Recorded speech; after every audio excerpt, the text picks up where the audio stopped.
Community with Closers. I'm your host, Pat Clark, and this is where closers are born.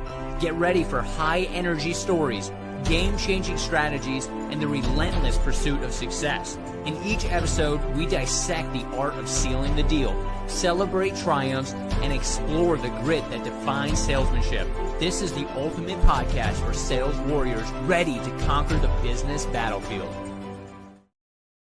What's going on, Closer Nation? Pat Clark here again with another amazing episode of Community with Closers right here, 8:30 Eastern Standard Time. We have an amazing guest for you tonight. We're going to be diving into business, life, adventure. It's going to be a lot of fun. We're going to unpack some really good things. And so I just want to thank you guys for being here, for tuning in every Wednesday, just for some inspiration, nuggets that you can just put in place in your business really the next day. And so I just want to thank you guys for being here. And not to mention, we got some really cool sponsors coming in next month. So stay tuned for that. And we're going to be giving away giveaways. It's going to be a lot of fun. So we got some really cool stuff. So make sure you guys share this thing out. We really appreciate the love. And so I'm going to bring on my man, Justin is in the house. Dude, what is going on?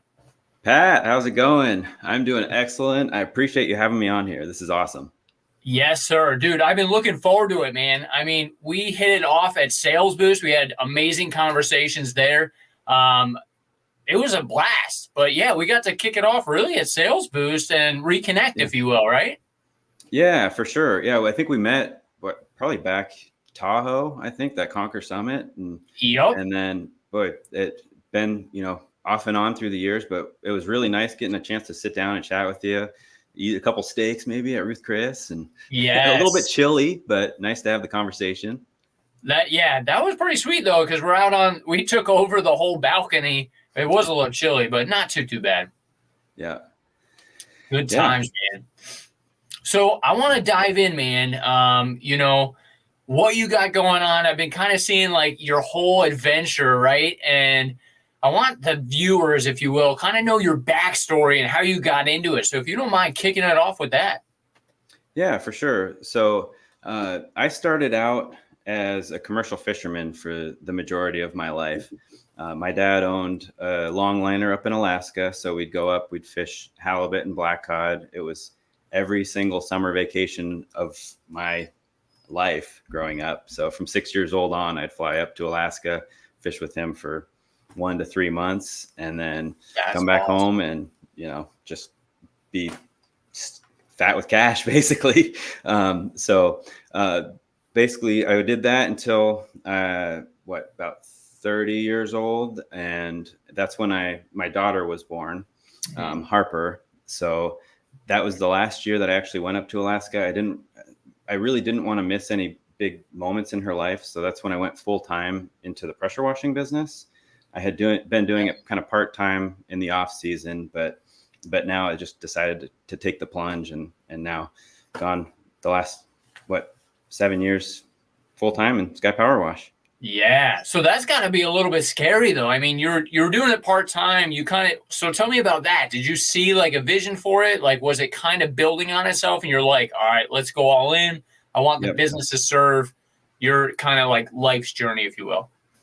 Yeah, it was. And I was new into it. I'd never owned a business prior to that. I had no experience in running a business. So I was really just advertising on Craigslist and, not kind of spinning my wheels, I guess, not really knowing which direction to go.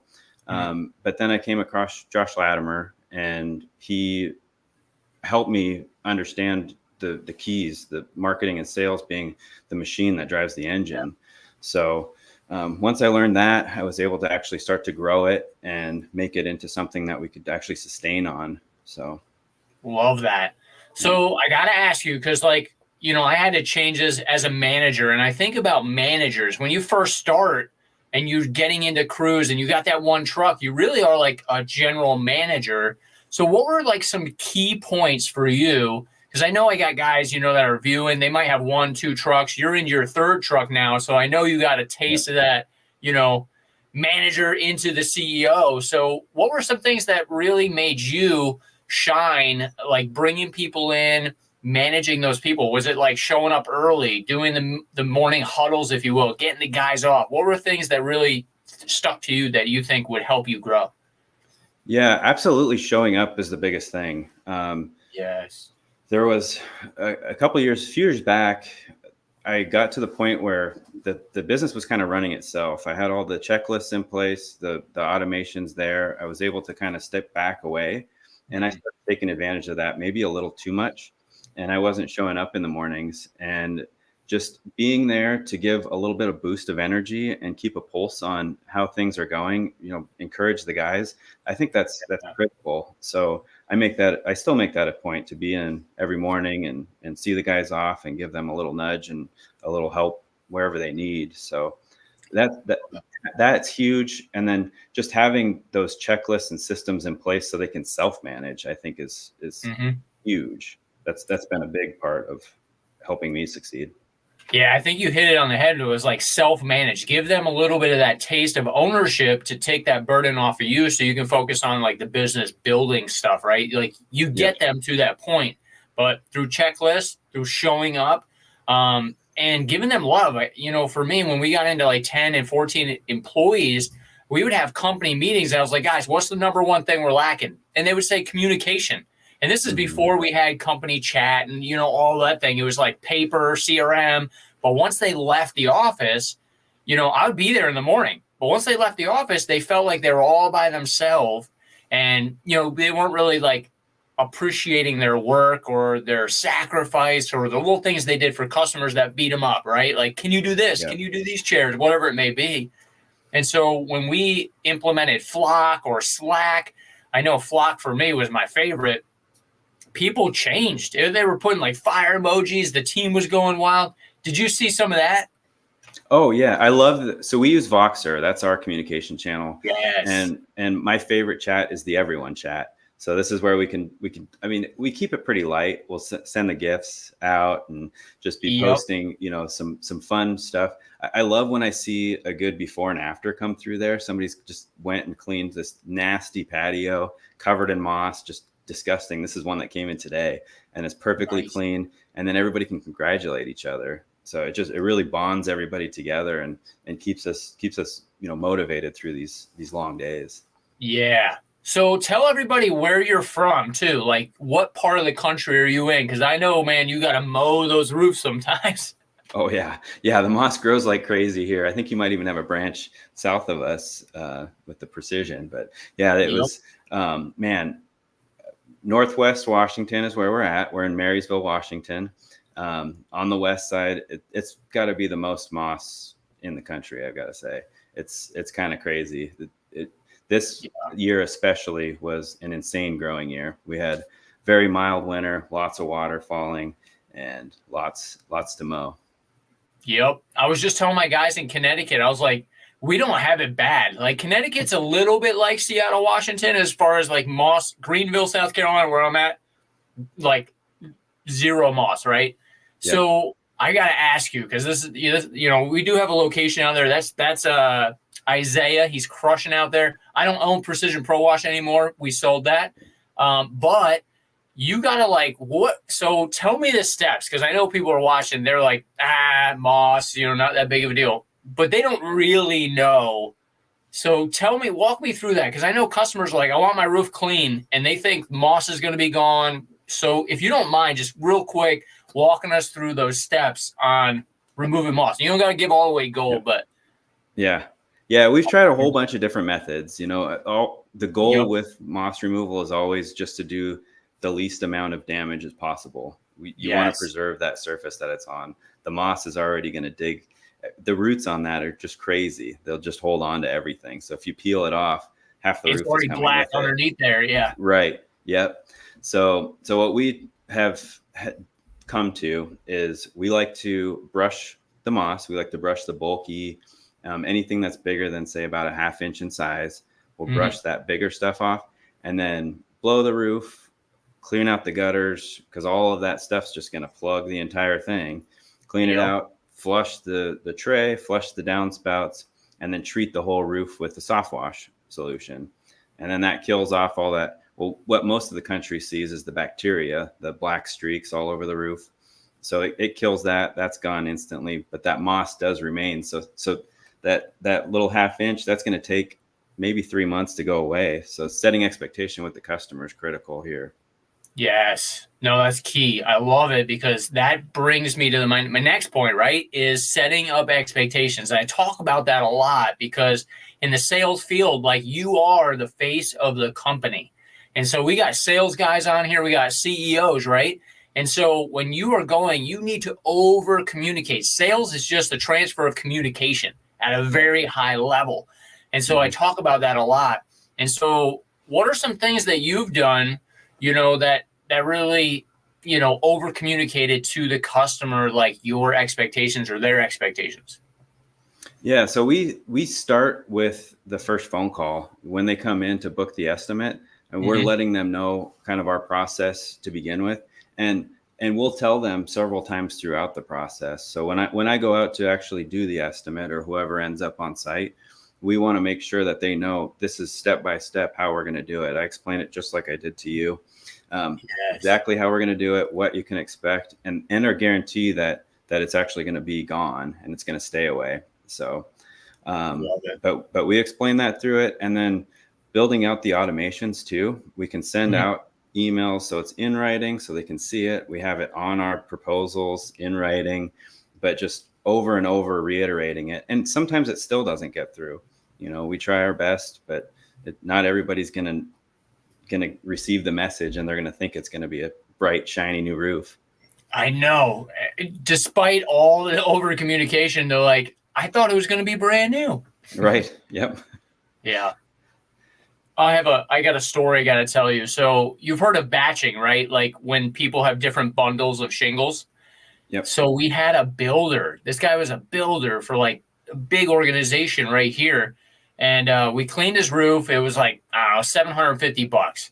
And so, it was all black. We cleaned the roof, and it literally had like oxidized lighter shingles, right? Like clearly defined square. Like this part was faded, this wasn't. And anyway, he called us back and said that we ruined his roof. So I was like, I'm freaking out, right? I'm like, dude, we warranty our roofs. Like if we destroy it, we're buying you a new roof. And so that's like one of our guarantees. And so we went, I inspected it. Everything looked good. I'm like, so what's going on here? He's like, see that perfectly, line? And dude, we went to Google, and this is like a gold nugget for everybody. I went to Google, and it showed the pictures 3 years earlier. And I'm going to give my credit where his credit is due, because this was my wife. It wasn't me. My wife went to Google, right? And she looked back 3 years earlier, and sure enough, it was there as the light black streaks were showing up.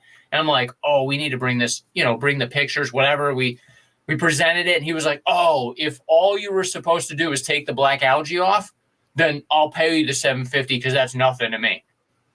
I was like, right. What? Yeah. Did you like want you were me supposed to to blend the rest? Yeah. Like, did you want me to change the color of your shingles and like put new shingles on? Yeah. You ain't getting that for $750.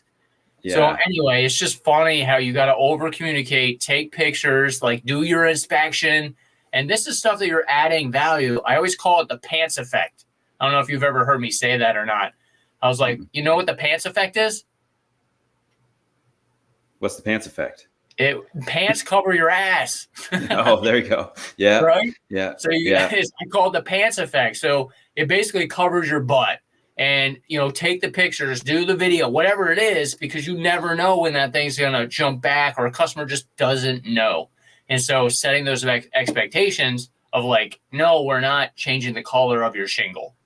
Yeah. Yeah. And the pre-work inspection, taking those before videos, that's pivotal.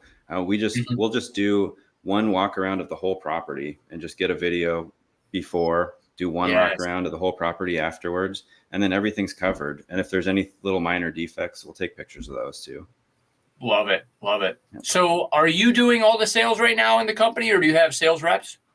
So I have had sales reps in the past. Now we've changed our process. So initially I started out doing sales all over the phone and online, or majority of, and then joined Conquer and got all excited and went to all in-person sales.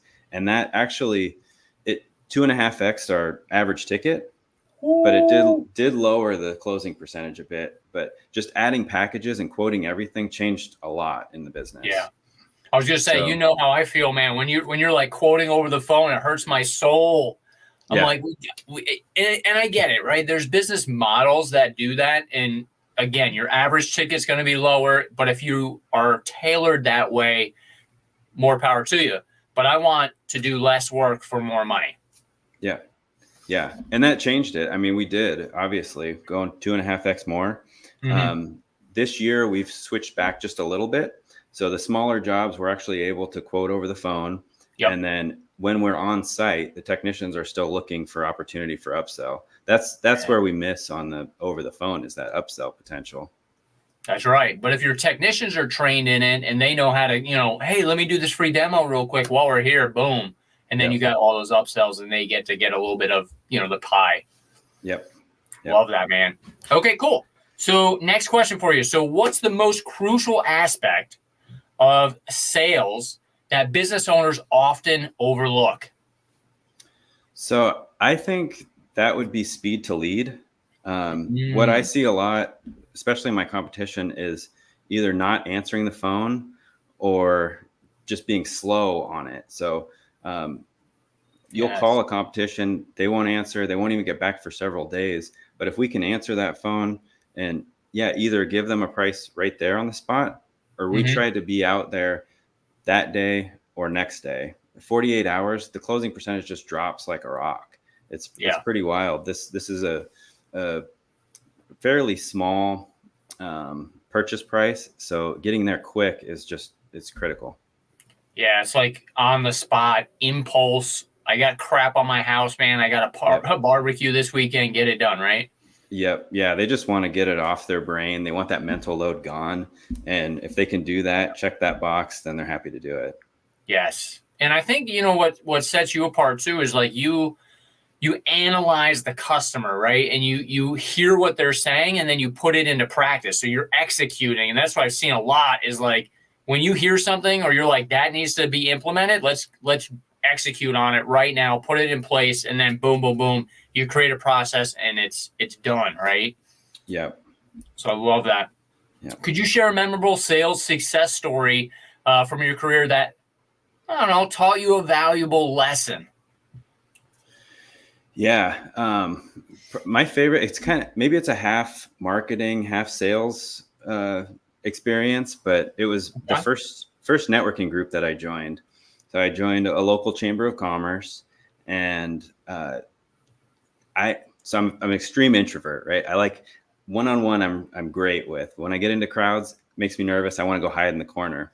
So I kind of pushed myself out of my comfort zone, went, interacted with people there, and just so happened to pull out, interact with the maintenance manager for that city. So he connected me with a lot of other people, but also gave me the opportunity to start bidding on jobs for the city.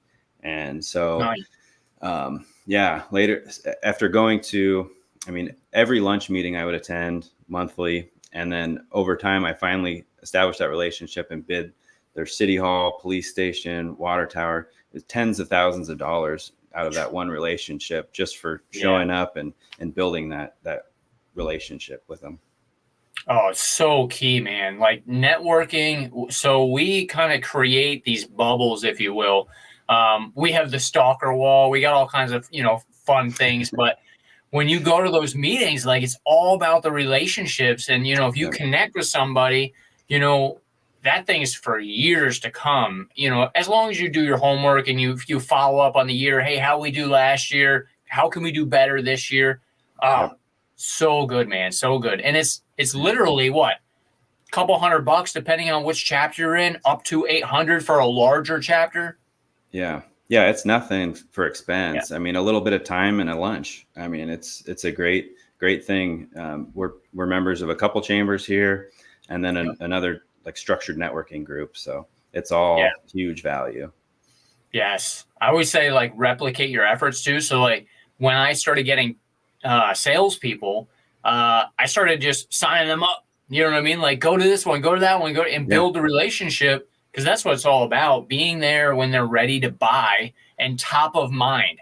So if you can send out, email reminders, stuff that's really free that can just replicate your revenue and your relationships, why not? Yeah. Oh, absolutely. Yeah. We add them to our marketing list. We send out a monthly newsletter, but just staying top of mind. That's it. And then, I mean, that builds on itself. And once you have the trust with them, they have people in these groups have a lot of influence. I mean, they're there to network, and they network outside of here. So that's going to grow. It's going to spread, and you're going to pick up a lot of referrals from it. Yeah. Love it, man. So there you go, guys. Like, get into some chamber meetings, BNI, get involved, get those relationships going. Literally doesn't cost you anything. All right. Yep. So in a competitive market, we're going to get a little crazy here, right? A little controversial, but no, in a competitive market. So would you say the pressure washing industry is each market's kind of getting a little competitive? Oh, for sure. Yeah. Barrier to entry is a couple $100 for a pressure washer. So, I mean, there's tons of competition. I know every year we see them every year. And I don't know, I get more people. They're like, dude, we have way more pressure. I'm like, no, they're just, the internet is getting them out of the woodwork, but they've always been there. Just stay in your lane. Yeah. So it's hard not to focus on that too. That can be a challenge. You see that all over your feed, and it can get in your head, but yeah, that's always there. Competition's going to be there. That's exactly right. I love that. So in a competitive market, how can businesses differentiate themselves and win more sales? Yeah. So before the phone rings, it comes to branding. Branding has a lot of aspects to it, but I'm talking more like the actual logos, the wrap, the look, the feel of the company. So for years and years, we had this basic block logo, SPW. Was something that I made on clip art, Canva or whatever. And then we finally did a rebrand with Prolific and got an amazing mascot logo and wrapped all our vehicles. So we've got this big Paw Patrol looking dog on the side, and it gets the kids grabbing their parents' attention, grabbing their parents, pointing it out.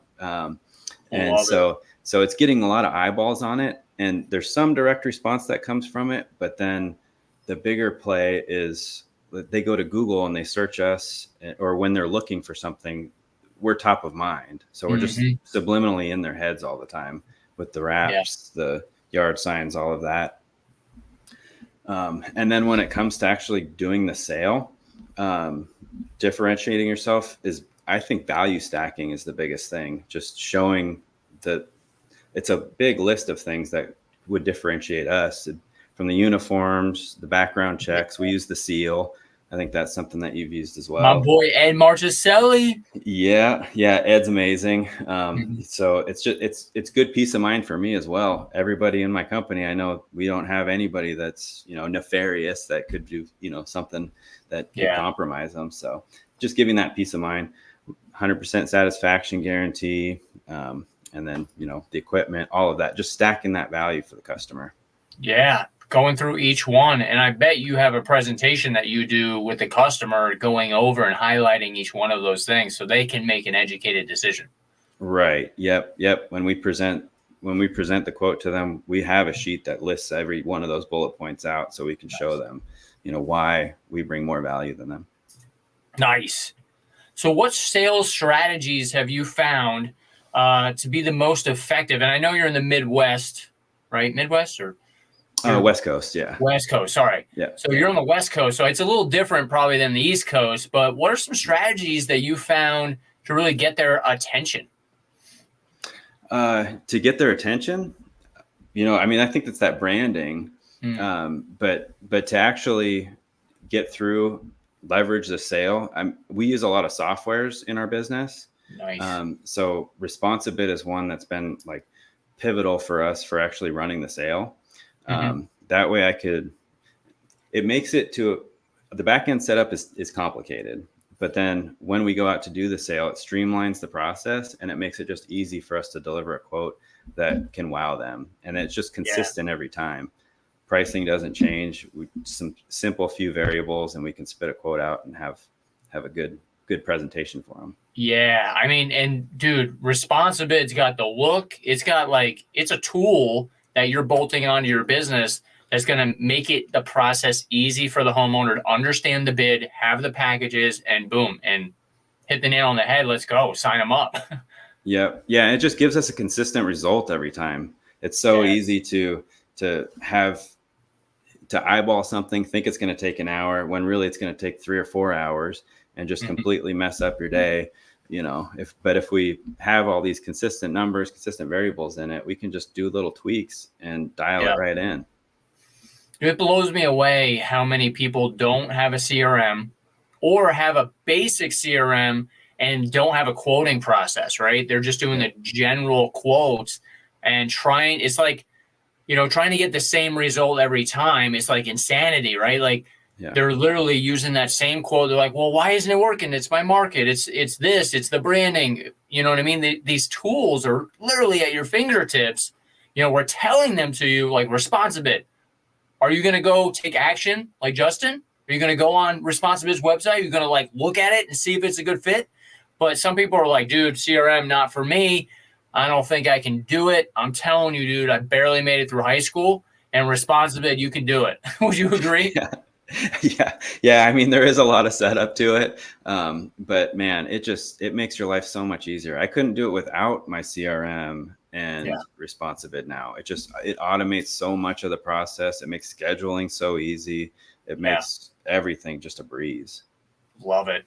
So I want to transition because we got the business stuff right out of the way. So we got to talk about family because that's ultimately what you like started the business for, wanted those moments. And so let's dive into that, man. So we got about 10 minutes left. Yeah. So what did that look like? What kind of adventures have you been on? What do you got going on? Yeah. Yeah. So like I said, the pressure or the fishing ended for me when my daughter was born. So my daughter Harper is now 7, going into Yes. 3rd grade, which is kind of crazy. It's weird Time how time flies. flies. Dude, it's nuts. It's going, I the know. years go by fast. I found that the years go by fast and the days go by slow. It's kind of weird, Yeah. but they just tick. They just tick. But so we got Harper, my daughter, 7. Wesley, my son, 5. He's going into kindergarten. So Okay. yeah. And then my wife, Nicole, and then our house full of animals, a couple dogs, a few Okay. cats, some Oh, chickens man. and ducks. We've got a little zoo Yes. there. But yeah, we're going on some adventures this year. We've got a new travel trailer that we're super excited to go play with, a little bunkhouse one. My wife Yeah. and I, we talked before that we had a fifth wheel that we went on some pretty epic adventures through a whole winter when I was commercial fishing.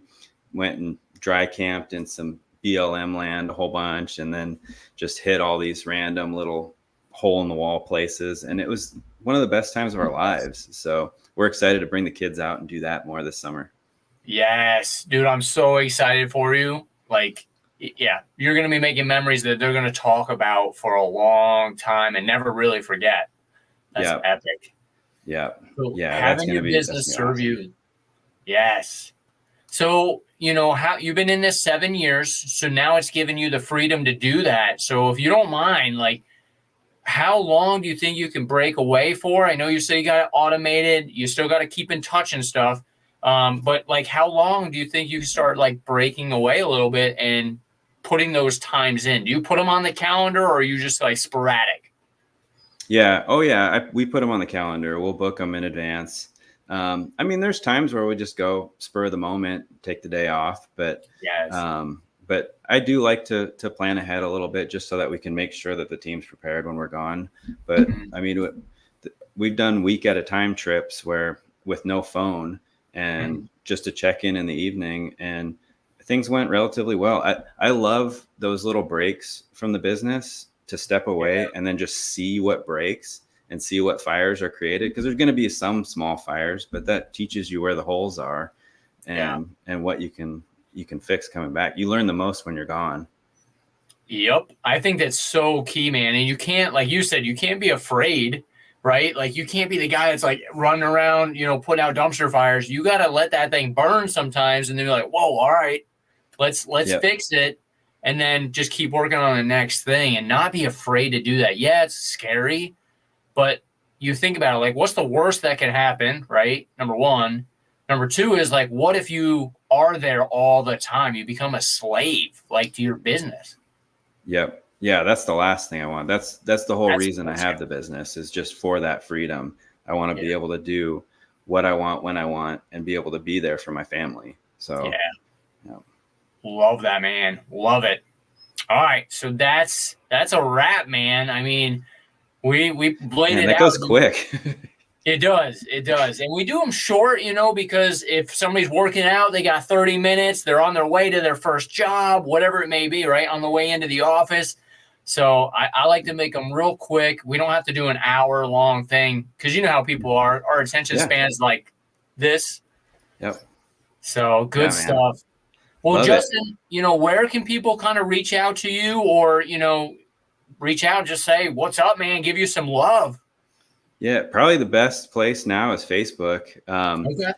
It's something that I've been, actually my coach, Sam Gamble, he inspired me to be, he's amazing, but he's really pushed me to be a lot more active on Facebook. So that's where you'll find me.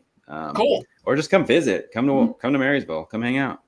Yes, I love it. There you go. Well, that's what you got to do, man. Sometimes you just got to go. If you're like, you know, kind of at that stagnant spot, I know you said it a little bit, was like you get comfortable. I've done that a few times, right? You get comfortable and then things are like this and then you're like, boom. And I'm like, whoa, got to step back in.